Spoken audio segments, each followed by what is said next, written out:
que você pensa quando alguém fala de uma mulher africana? E de uma mulher que relata a guerra de acordo com a sua própria ótica? Ou ainda sobre uma outra que fala sobre a sua vivência em uma pequena cidadezinha italiana? Poderia também citar uma autora que narra as agruras do sertão brasileiro no século passado. Ou ainda uma norte-americana contemporânea que conta em sua obra alguns traumas e algumas coisas que aprendeu nos seus pouco mais de 20 anos. Qual a importância de toda essa variedade de histórias, de mulheres de diferentes nacionalidades, períodos históricos e de tantos contrastes culturais? É sobre isso que eu vou falar nesse vídeo.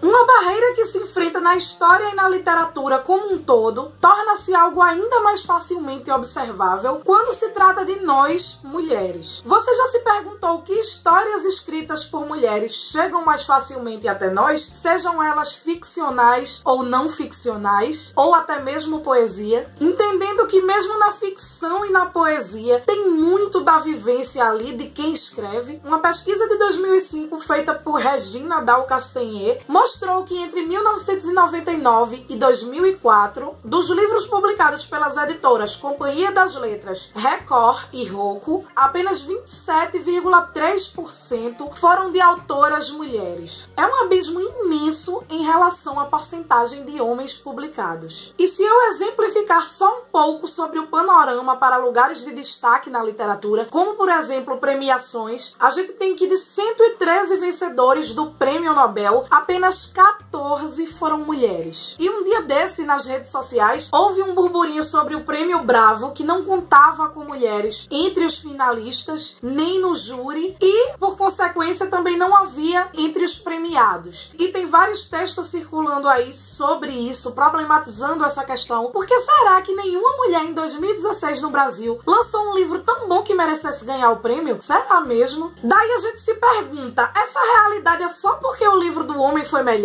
Lá no Nobel, de 113 que ganharam, por que só 14 foram mulheres? Será que durante toda a história do prêmio, só essas tiveram obras tão boas que mereceram o prêmio? Será mesmo? Eu acho meio difícil porque a desigualdade de gênero é grande e na literatura ela também é muito marcada. Afinal, são anos de desigualdade em número de publicações, de premiações, e essa é uma das várias barreiras para que a gente não leia histórias de mulheres de várias partes do globo. Não que a gente não tenha exemplares de histórias de várias partes do planeta, mas a gente poderia ter bem mais. E isso não acontece porque os holofotes da literatura nem sempre dão o espaço que as mulheres precisam. Eu não vou lembrar qual foi o artigo, acho que de uns 2 ou 3 anos atrás, que uma autora tentou publicação como mulher e depois ela tentou com o nome de homem e ela teve respostas diferentes, sendo o mesmo texto. Isso também exemplifica que não é por acaso toda essa discussão que a gente traz sobre ler mais mulheres, sobre dar oportunidade a mulheres que contam histórias diversas, que contam um pouquinho do seu país ali que a gente só conhece pela sua literatura, porque a gente muitas vezes não vai ter a oportunidade de ir lá, ou não vai passar no jornal nada específico sobre aquele país. A literatura muitas vezes faz esse papel e é importante que a gente promova essas mulheres. E além disso tudo, nós temos ainda outra barreira. Desses livros que são escritos por mulheres, que claro, não é só aquela porcentagem que foi um recorte temporal de autoras publicadas no Brasil, mas a gente sabe que isso é só um exemplo de quanta desigualdade há na literatura entre literatura de homens e literatura de mulheres. Mas além disso, muitas dessas histórias escritas por mulheres reforçam inúmeros estereótipos sobre o que é ser mulher e sobre os nossos objetivos de vida. E dizendo isso, eu não quero criticar aqui todo um gênero literário e sim discursos que eles normalmente produzem. E existem histórias, claro, que subvertem o final feliz, romântico, aquela história de que o homem vem salvar a mulher, que na verdade às vezes não é nem tanto sofrimento, a não ser esperar o amor que ainda não chegou. São inúmeras essas histórias com algumas roupagens que não as modifica tanto, na verdade, mas claro, sempre há aquelas no gênero que subvertem todas essas histórias e se utiliza das formas comuns delas para criticá-las. E isso é genial, por isso que que eu digo que eu não tô aqui crucificando um gênero, e sim certos estereótipos que por vezes a gente encontra neles. E também tem os livros eróticos, né, gente, que por vezes não muda muita coisa, só tem ali algumas cenas de sexo, mas continua sendo a mesma busca. Um homem que vem salvar a mulher de uma vida sem prazeres. Ou seja, né, gente, vamos superar esse estereótipo. Mas a gente tem que lembrar também que por vezes a subversão, ela não é a maioria. Seria muito legal se fosse, porque a gente ainda vê muitos discursos desses românticos. Eu acredito que tenha romances eróticos bons. Eu preciso, inclusive, conhecer. Eu sei que tem classicões e eu tenho vontade de ler, mas toda vez que eu vejo aquela sinopse parecida com 50 Tons de Cinza, assim, não me agrada. É muito lugar comum e não deixa de ser uma historinha de um homem escroto. Todo mundo fica adorando como se fosse um príncipe encantado. Mas entendeu como é? É sempre um homem que chega pra salvar ela de algo que ela não conseguia. Hoje a gente já tem algumas histórias que as personagens subvertem. E isso é legal porque mostra que algumas pessoas estão mudando seus discursos. E é bom que isso influencie mais e mais leitores e também autoras, né? Porque a gente precisa virar um pouco o disco. E isso não quer dizer não gostar de histórias românticas, e sim questionar algumas coisas que são postas. E qual é o problema de você ficar o tempo todo lendo esses livros que só reproduzem estereótipos sobre o feminino, sobre o ser mulher? Porque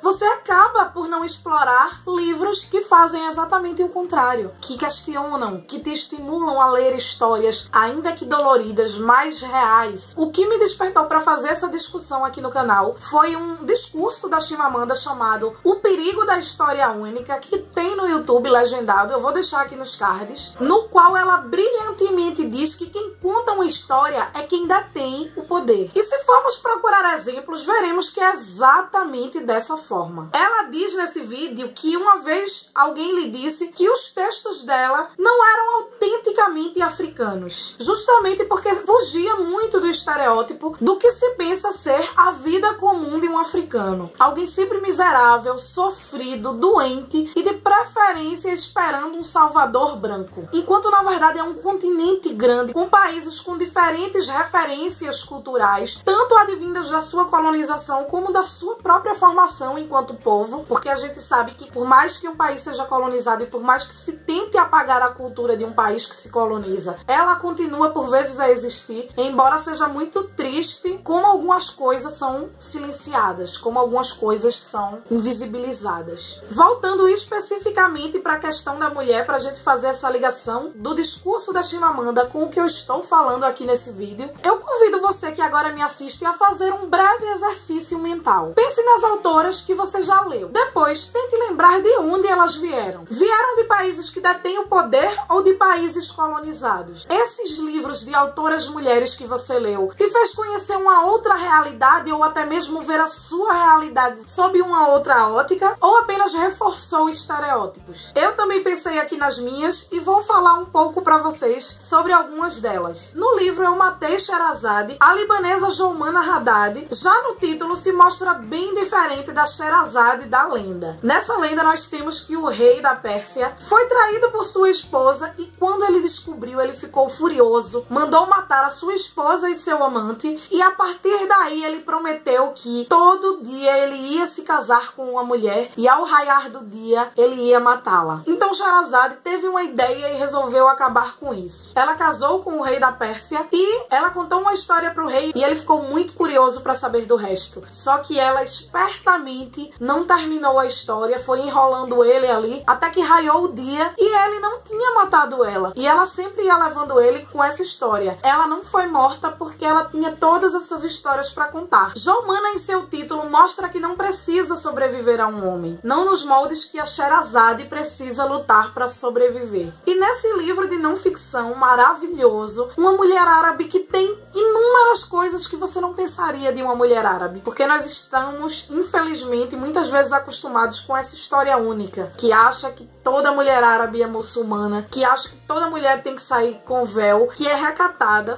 submissa ao seu marido, que não trabalha. Isso cai por terra aqui, porque, claro, ela não nega que existam essas mulheres, mas ela diz que existem outras. E que ela é uma mulher que se parece muito mais com uma ocidental do que você imagina. E eu acredito que ela não seja única. Essa história é importante, mas ela também não encerra uma única verdade e um único embate na figura das Sherazades. Claro, a gente também tem que tomar cuidado para não fazer uma história que está combatendo uma história única numa nova história única, né? Ela vivenciou um país em guerra, mas ela tinha seus privilégios, ela tinha acesso à literatura. Então tudo isso nos fala um pouco mais sobre a posição dela, não só enquanto mulher árabe, libanesa, mas como uma mulher que está um pouco à frente do estereótipo que se pensa sobre mulher árabe. E daí eu lembro que no vídeo mesmo da Chimamanda ela diz que o problema do estereótipo não é que ele seja falso, é que ele é incompleto. Isso se encaixa perfeitamente aqui, porque aquele estereótipo, mulheres que precisam um dia ter a sua emancipação de todas as formas possíveis, mas que ainda não foi possível. Em Minha Guerra Alheia, Marina Colasanti conta as suas memórias da época de guerra. Ela fala que coisas desde a sua infância, algumas coisas que a constituíram enquanto indivíduo, e algumas coisas são muito dolorosas, e ela traz isso de forma muito poética e muito linda. Esse é um livro incrível, inesquecível, e eu recomendo demais que vocês leiam. E não só por conta da poeticidade e da emoção, ver uma mulher falando sobre a guerra é algo importantíssimo. A gente precisa, inclusive, dar espaços para histórias de mulheres sobre a guerra. Nós temos o Diário de Anne Frank, o Diário de Helga e muitas outras que a gente precisa dar voz. Outras até bem menos conhecidas. A própria Chimamanda, em Hibisco Roxo, traz a história de uma família nigeriana, abastada e católica, que traz no chefe de família uma figura opressora e violenta, que faz com que a mulher e os filhos vivam presos no que lhes é permitido ser, dentro de todos os limites que são impostos por ele. É uma obra com personagens de mulheres incríveis e diversas, de muita dor sim, mas muito importante de ser lido, que nos conta uma história que nós precisamos dar voz. Em breve vai sair resenha dele aqui, podem aguardar, porque eu amei. Mas eu poderia também falar de Celestine Tiura White, que é uma autora tahitiana. Você já leu Alguém do Tahiti? Eu também não. Eu tenho esse livro aqui e ele vai ser uma das minhas próximas leituras. Lena Dunham, criadora e roteirista de Girls, que tem também um livro e que conversa facilmente com jovens como ela. E claro, a maravilhosa Jane Austen, sempre à frente do seu tempo, entre tantas outras que eu poderia citar. Mulheres de diferentes épocas, lugares, discursos,